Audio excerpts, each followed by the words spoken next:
We have hauled this thing for thousands of miles. We've hauled it from the Mexico border all the way up to the Canadian border. We've hauled it with a 2004 GMC 3/4 ton pickup with a 6-liter gas engine. We've also hauled it with a 2020 Chevy Colorado Z71 with the V6 in it. Right now, fully loaded, the trailer weighs about 3,300 pounds, which it's a 3,500 pound trailer. We're getting really close to the limits of this trailer. The first thing I would want is a 7-foot wide trailer instead of a 6-foot wide trailer. A 6-foot wide trailer measures 69 inches from inside of the wall to the inside of the wall. That's 5 foot 9 inches. I'm 5 foot 10 inches. It makes it very difficult to sleep sideways in this trailer without bumping my head and my feet on the wall. Our bed has to be front to back. If you had a 7-foot trailer, you could position the beds sideways and save some room. Now, the downside of that is if one of you needs to get up and go to the restroom, you got the crawling over thing.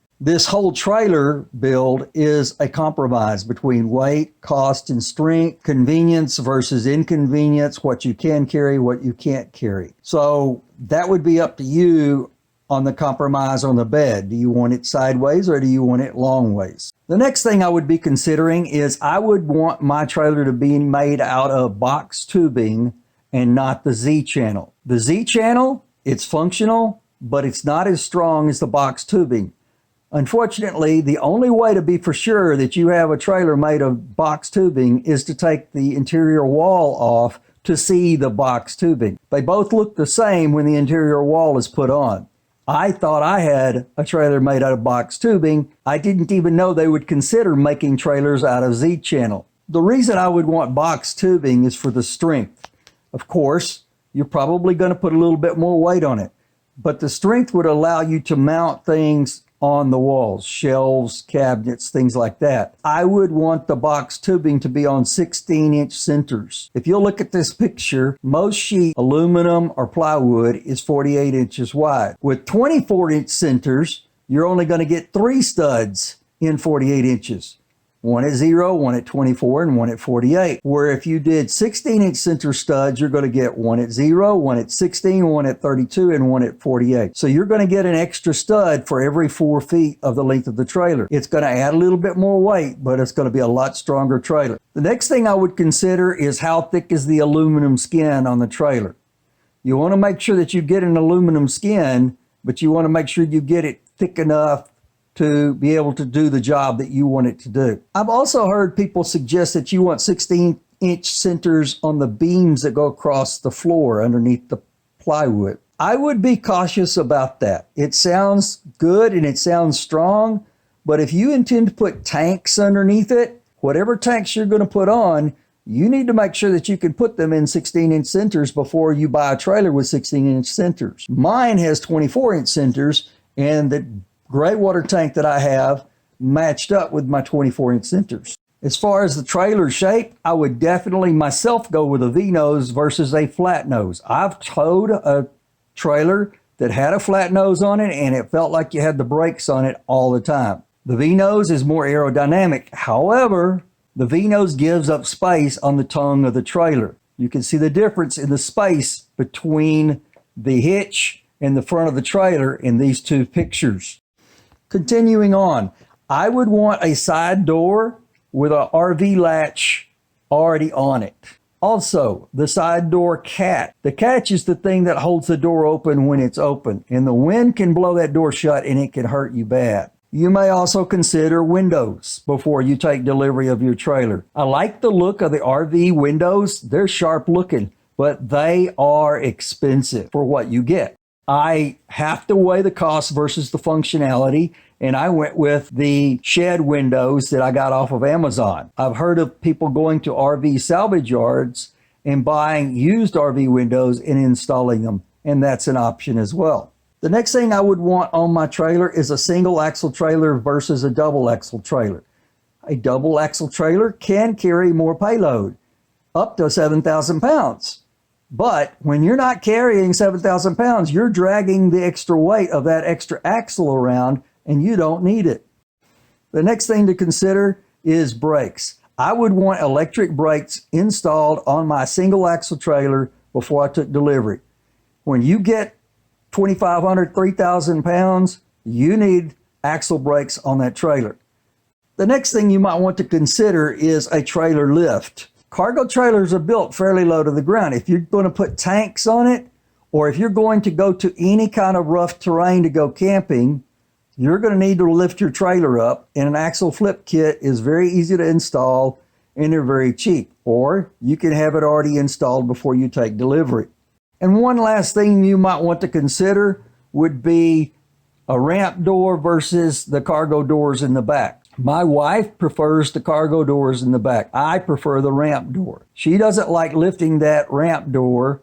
Now, let's talk about air conditioning. In Texas and in southern states in the summertime, you need air conditioning. In my opinion, it's not practical to run air conditioning off of batteries. You're going to have a heck of a battery bank in order to support air conditioning all day long in Texas. So if you're planning for a generator or to have shore power hookups with 110 volts, you've got options in air conditioning. The popular thing and the best looking is the rooftop air conditioner. However, an RV rooftop air conditioner can be $800 to $1,500. And if that thing breaks, you're looking at going to an RV repair shop or replacing it, $800 to $1,500. In our case, we chose a dual hose portable air conditioner winter unit. It's 11,000 BTUs, and we put holes in the floor for the intake and the exhaust. It was about $300 to $400. If I had it to do again, I would put a false wall at the back of the trailer, and I would put a window unit air conditioner in. And the reason is, a window unit air conditioner is $100 to $200. Now, I don't like it sticking out of the trailer. The false wall could be there, and the window unit could be installed. And then when you're traveling, the cargo doors would be shut. Nobody would know that you have air conditioning on the trailer. Of course, it couldn't be run while you're moving down the road. But when you get parked at your campsite, you lower the cargo door down and turn on the air conditioner. The other advantage of that window unit air conditioner is it's cheap. And if it burns up or malfunctions, there's a Walmart or a Home Depot or a Lowe's around the corner that'll sell you another one.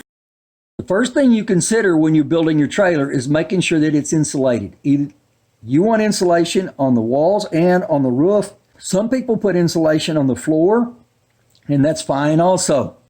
While I'm installing that insulation and the walls, I'm also considering where I'm going to run the wires for the electricity, where the lights are going to be, where the outlets are going to be, what wires I want inside the walls, and what wires I don't want inside the walls. Wires on the inside of the walls look cleaner, but they're harder to work on if something malfunctions. They're much easier to pinch and to cut and to create a short circuit. It's easy to run wires along the baseboard or on the outside of the wall where you can just get to it and open it up and replace the wire or repair the wire. Once I have my walls insulated and everything is sealed up and ready to go, then I'm going to start working on my plumbing. Plumbing is much more difficult to relocate. Plumbing is much more difficult to work around things. After you've got the plumbing roughed in, now it's time to start working on the electrical. You have two different possible systems here, and you've got to consider both if you're going to run both of them. You have the shore power system, which is 110 volts, and you plug in for that. You can run up to 50 amps on that if you want to wire it for it.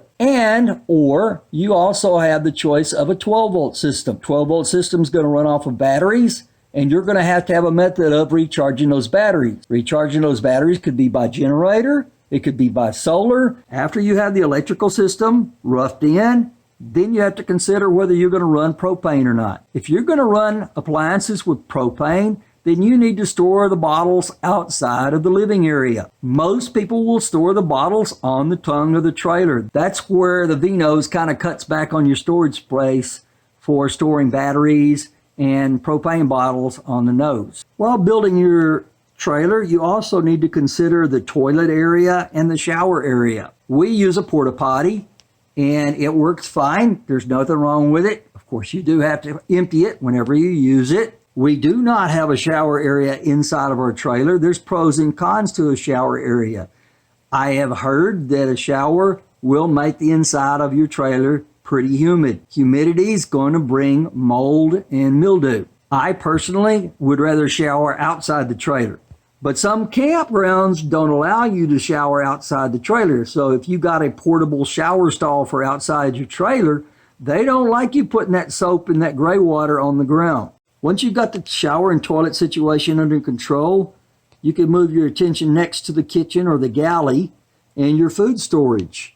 And that's where you need to have your outlets run for electricity, and you need propane if you're going to use that to cook with, and you need to have some place to prepare your food, and you may need a sink for washing your dishes. When you're building a sink area and kitchen area, you got to consider what cooking appliances you're going to use. We use a propane powered grill. We also use a 110 volt small microwave oven. We also use a gallon's 120 volt apartment size refrigerator. Again, it's just like the air conditioner. Yes, I like the Domestics and I like all of the high-end refrigerators. Those things cost in the thousands of dollars. My gallons refrigerator from Walmart cost around $100, and it keeps everything cold just fine. If it malfunctions or breaks, then I can go to Walmart and buy a new one. As far as water storage for your kitchen or galley, you have to consider that water weighs around 7 pounds, 8 pounds a gallon. And if you're going to carry 50 gallons, then you're carrying another 350 to 400 pounds in your trailer somewhere. And you have to determine where that weight is going to be. For us, in our tank, we only carry about 5 pounds while we're traveling. And that's just for drinking water or emergency use. When we get to the campsite, that's when we fill up our tanks for the kitchen area. One of the controversial things that I did was I put a rear receiver hitch on the back of my cargo trailer.